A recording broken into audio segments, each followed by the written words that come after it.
Hi there, welcome to Floating in Dreams. Today we're going to be ranking all of my black and gray eyeshadow palettes.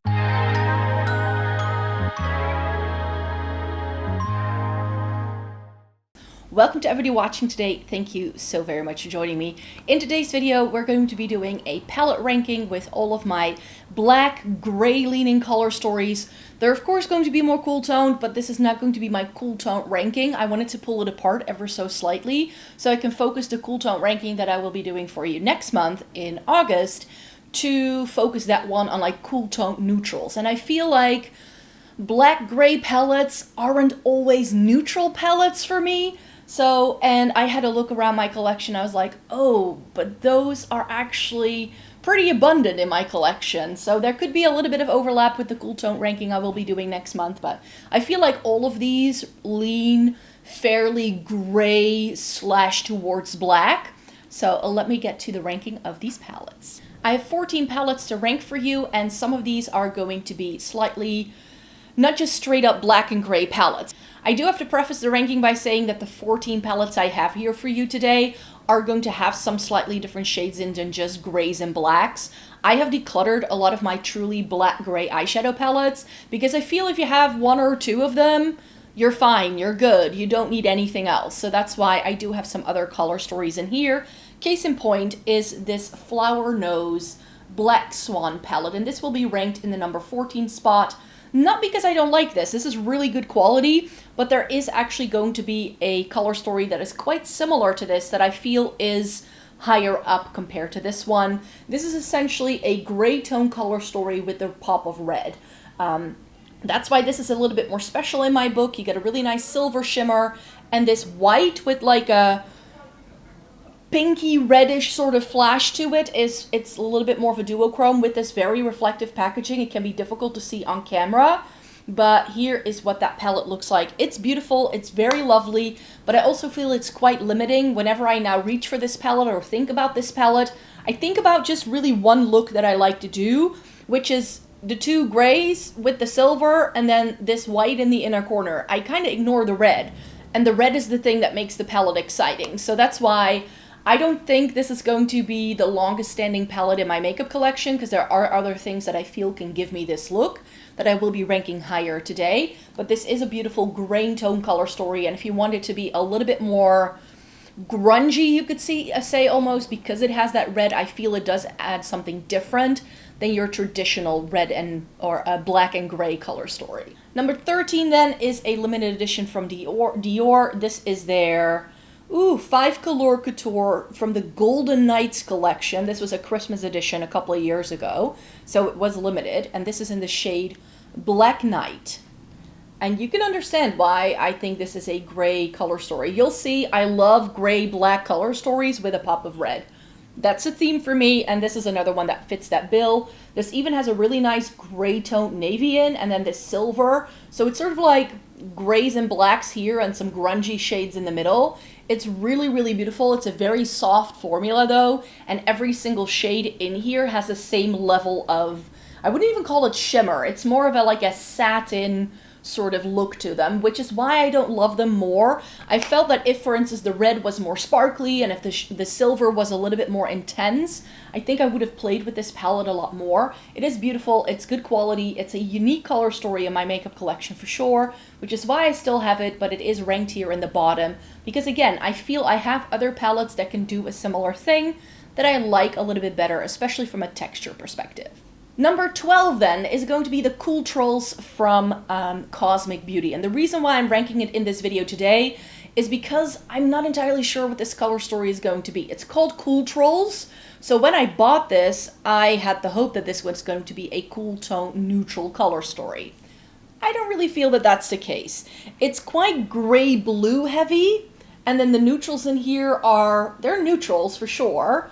But for me, this fits more like a gray tone color story more so than anything else, and it does have pops of color in. So this is perhaps a little bit of an odd one out. I do really enjoy the Cosmic Beauty color stories and their quality for what you pay for these. I feel they are one of the more cost-effective indie brands on the market today. So if you want to try indie and you want to try a lot of shades, then I think Cosmic Beauty has a lot to offer. They have a lot of really fun color stories as well.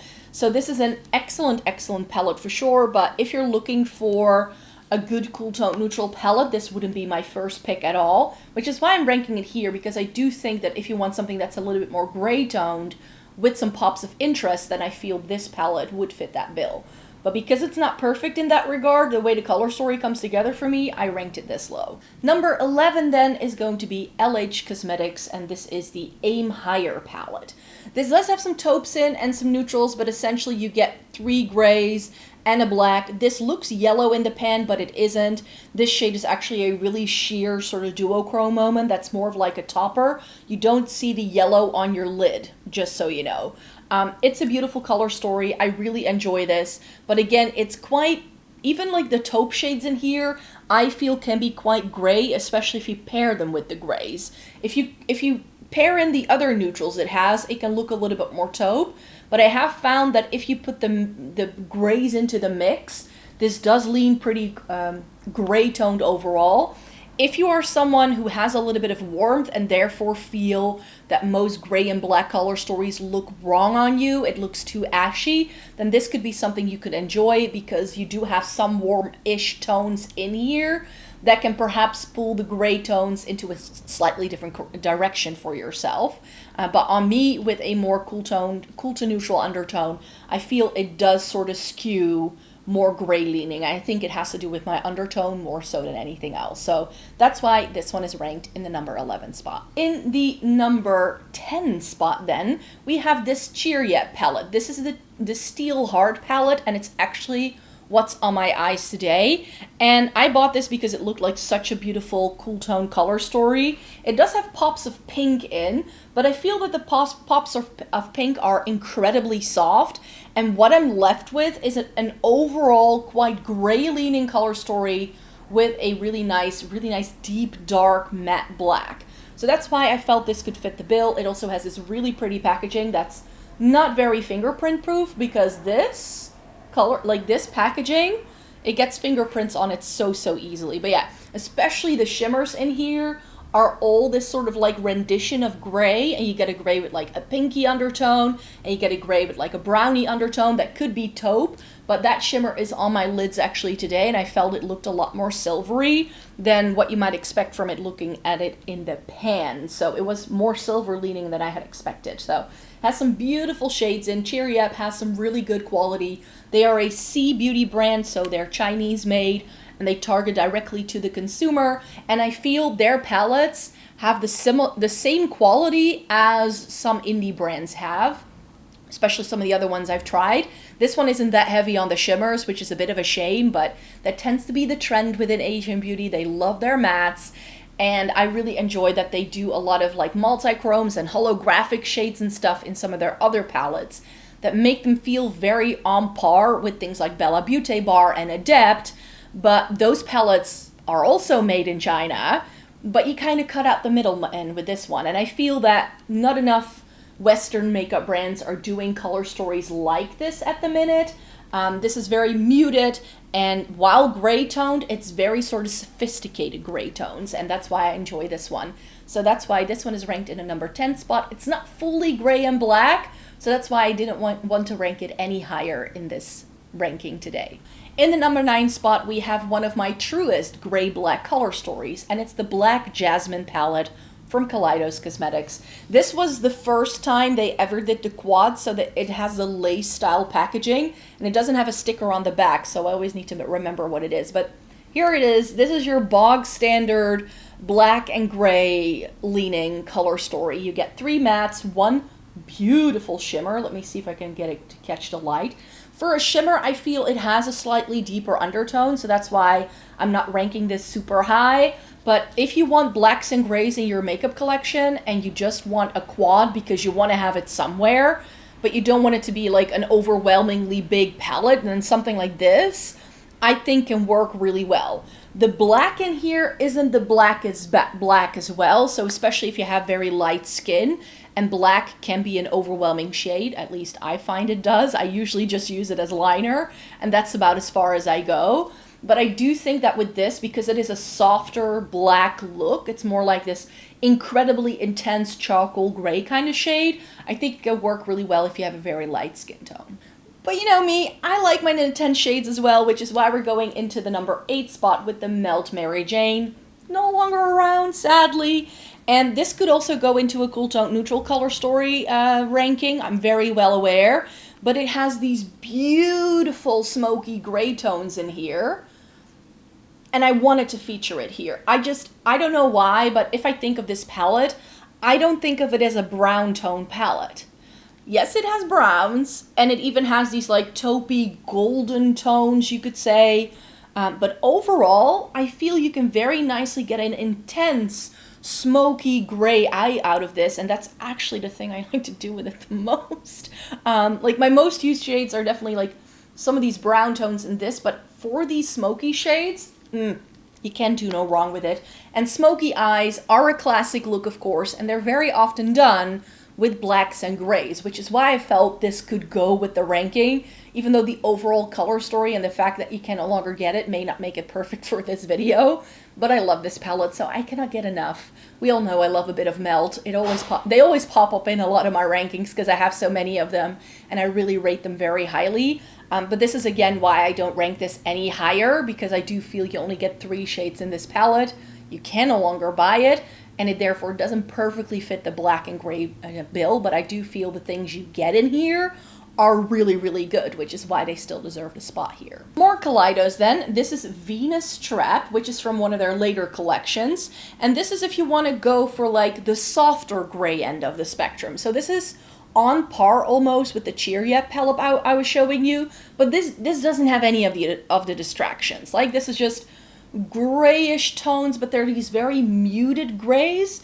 It's almost like warm grays, which doesn't make a lot of sense, but I've been doing a lot of coloring recently, and with my alcohol markers that I have a lot of gray tones, and I have blue grays, and I have green grays, and I have cool grays, and I have warm grays.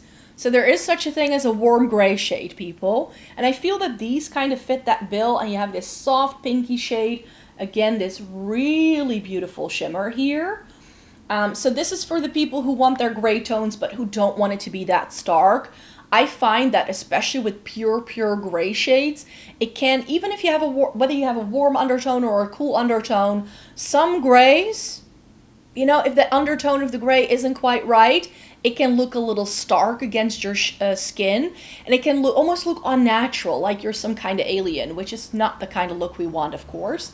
And this will avoid that altogether. This little Kaleidos quad in Venus Trap has all the trimmings you need to create a very soft, neutral-leaning gray look, but without it being obviously gray, if that's what you want. And again, perfect for fair skin tones, of course, because this is very light. But since we have them anywhere here, they pair really well. So if you want more intensity out of these, and that's the way these Kaleidos quads work for me, like the different color stories together just pair so wonderfully together if you have a couple of these quads. Number 6 then is going out to this guy, the Dior. This is their Backstage range. This is Silver Essentials. I think it was limited edition for Christmas one year though. I do apologize for that, but this is lovely. It has 3 excellent gray shades in the middle, complemented with some like purpley plum things. It's beautiful. It's again very soft, and where I don't like the fact that I get the same sort of Dior satin level in the Black Knight quad, or the quintet, because it's 5 shades that I showed you before. I don't mind it in this. In this, I find it really pretty. It feels very sophisticated. Nothing here is overly sparkly. There are a few mattes in here, so we do get some slightly different textures, but everything has like a similar level of look once you apply it. But that can be a look. It feels amazing, and I now have 2 of these 9 pans from Dior because I like this one so much. I actually went out and bought the Smoky Essentials one as well. But this has some really pretty gray shades in, and I feel gray and purple is such an underrated color combo. It's an excellent one, especially if you have cool toned skin. Then something like this can really nicely bring out those cool tones in your skin if that's what you're looking for. In the top 5 then, we have, starting off, this Joce CE limited edition cyberpunk smoky palette. I never know the exact name of this, but this is absolutely stunning. This is very gray leaning. It's soft, but everything here has a little bit of a hint of gray to it, and then you get this really nice sort of reddish pink shimmer in the middle. And that's the thing that I was missing in the Black Swan palette that I showed you from Flower Nose. I wish the red in that palette was a shimmer, because in this, I feel it just works together and I can get that really nice, vibrant, funky look, but without it being overly done. The grays in here aren't too stark, they're incredibly soft. Again, this sort of like deepest gray shade is like borderline black, but it's not quite black, which is why I like it as well. So this is soft, sophisticated, but you also get a very interesting pop of something to really bring the look together and to add a little bit of like this glammed up sort of version of a black and gray palette. And this one, as far as I know, is still available. Number 4, no clue whether this is still available. This is by a very, very small UK-based indie brand. They're called Makeup by Lisa, and it's the Raven's Castle palette. I was put onto this by Erica Conger here on YouTube, who's another small creator, and this is beautiful. It's a really beautiful palette. Not enough people are talking about this. You get some like taupey gray leaning shades with pops of pink and purple, very intense black. It doesn't look it in the pan because the background is black. This black looks a little lackluster, but it actually is incredibly intense. And what I've always liked about this is that it has some really beautiful shimmers in. So this has wonderful, wonderful things, but it is quite gray leaning. When I looked at this online, I thought it was going to be more taupe and it had a little bit more brown to it. But even though these two shades may look a little bit brown, I feel it doesn't translate that way once you use it on the lids. The black paired with all the other shades is a little bit stark for me personally, but it is a beautiful palette. It's one that I haven't heard a lot of people talking about at all, so I knew I had to throw it again into this video. Top 3 time then. Ghostface Lives from Glam Light. You knew this was coming. If you have any clue of what's in my makeup collection, this is an all gray color story. We have 15 shades here, and you get every single undertone of gray you could possibly want. So yes, could this be like a cool tone neutral palette? Perhaps. But we have some like things with a purpley undertone. We get things with a blue undertone. We get things that are a little bit more taupey leaning, that are a little bit more neutral. Like we get so many things. We get interesting shimmers.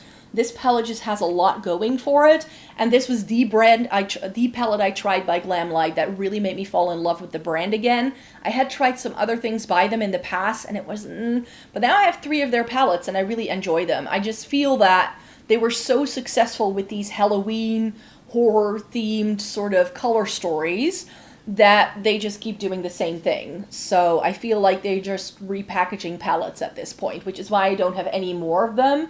But if they do come out with another good color story, then I will be picking that up for sure. But this is one of the best truly gray leaning color stories. If you don't like grays, stay away from this one. And I think I feel similarly about my number 2. This is the Natasha Denona Xenon palette. Is this a beautiful palette? Absolutely. Is this not for you if you don't like gray tones? Absolutely yes. This, I've heard so many people talking about, saying that it's just not for them, that it doesn't show up, that they don't see the undertones once it's applied to their skin. I think this palette is only going to work if you are fair and if you have a cool undertone. If you don't have either of those things, you may struggle getting these shades to show up distinctly on your complexion. It just does. The reason for that is that because they're all gray, and like with the Ghostface Lives, it's just a slight tweak of the shade. But I get this to show up pink. I get these things to show up a bit more blue. I get this to show up a little bit more taupe. The only thing that doesn't make this palette perfect is the fact that this shade isn't deeper.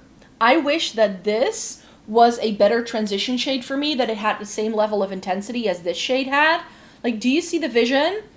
Because I feel I would have been able to get more out of this palette. The reason why everything looks super gray with this is because you essentially only have one real true crease shade, which is this gray, which is a bit of a shame.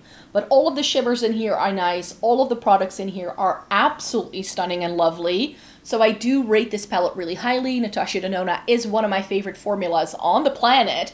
So you knew I had to feature it here and I had to rank it really highly. This together with the Black Jasmine from Kaleidos and the Ghostface Lips are the 2 to 3 truly black and gray color stories that only do that one thing that I have in my collection, and I feel I'm safe. But for the interest of the video, I wanted to not just include 3 palettes, but I wanted to include a bit more. And if I then think of gray tone color stories that I absolutely adore, this had to be the number 1. This is the Gloss God Smoke and Mirrors. This was limited edition for Christmas as well, so it's no longer available. And this bottom row of grays makes the palette for me. It makes the palette. You also have these purples, but they're not true purples. They're not pink, they're not purple, and they have a lot of gray running through them. You get one warm tone, and then you get these really nice light neutrals at the top. This is everything I wanted it to be.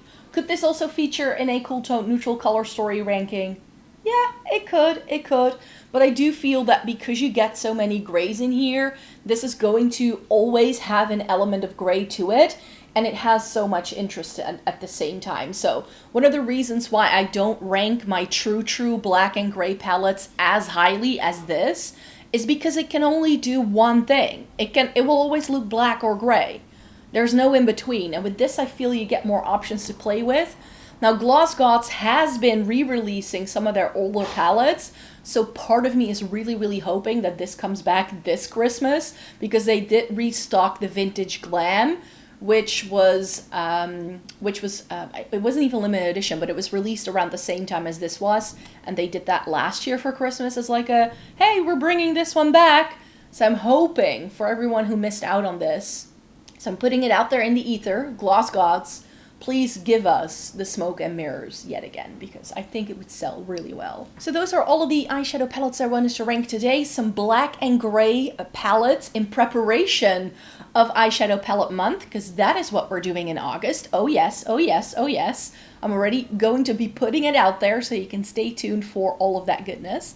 In August, we will be doing palette month, which means that every single video I do, or at least as many as I can, are going to be eyeshadow palette related. I've been doing this for a couple of summers now, and I'm really enjoying it, so I hope you like to stay tuned for all of that goodness. Of course, I will be posting some regular content in the meantime, 4 times a week on this channel, once a week on the other channel, and I also have a blog where I also post regularly as well. So you can catch me pretty much every single day in one of those places, so I hope you like to stay tuned for more, and I hope to see you again in my next video.